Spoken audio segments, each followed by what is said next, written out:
3D lip lock அப்படின்னா என்ன தெரியுமா? இந்த லிப் லாக் கண்டாலே ரொம்ப மோசமான விஷயம் அப்படின்னு சொல்லி எல்லாம் நினச்சிட்ருக்காங்க. அதுதான் இல்லை. லிப் லாக் கண்டா அதுக்கும் ஒரு சாதாரண முத்தம் தான். முத்தத்தை காதல் அப்படின்னு சொல்லலாமா அப்படின்னா ஒரு சிலர் சொல்கிறாங்க, இல்லை முத்தம் காதல் இல்லை அப்படின்றாங்க. அப்படின்னா காமமா அப்படின்னு கேட்டால் அதுவும் இல்லைன்றாங்க. அப்படின்னா அன்பு அப்படின்னு சொன்னால் இல்லை அப்படின்றாங்க. ஆசை அப்படின்னு சொன்னால் அதுவும் இல்லை அப்படின்றாங்க. இந்த முத்தத்தை தாங்க எதுக்குள்ளேயுமே அடக்க முடியலை.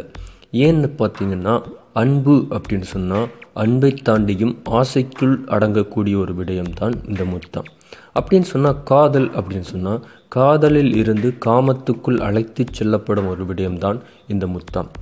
அதனால தானுங்க இந்த முத்தத்தை எதுக்குள்ளேயுமே வரையறுக்க முடியாமல், நிர்ணயிக்க முடியாமல், எதுக்குள்ளேயும் சேர்க்க முடியாமல் ஒரு தனிப்பிரிவாக வச்சுருக்காங்க.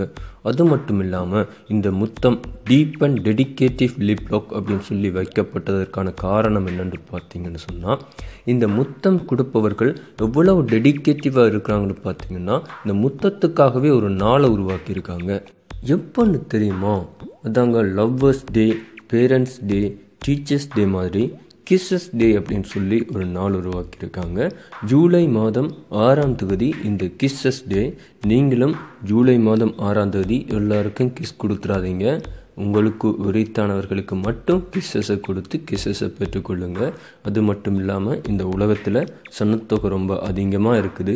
அதனால் பார்த்து பக்குவமாக கிஸ்ஸஸ் கொடுத்துக்குங்க. இந்த லிப் லாக் பண்ணுறவங்க கீயை துளைச்சிடாமல் உடனே லாக் பண்ணிவிட்டு உடனே திறந்துடுங்க. இது போன்ற சுவாரஸ்யமான வீடியோக்கள் நிறைய இருக்குது.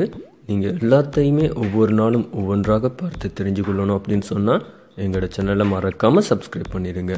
நன்றி, வணக்கம்.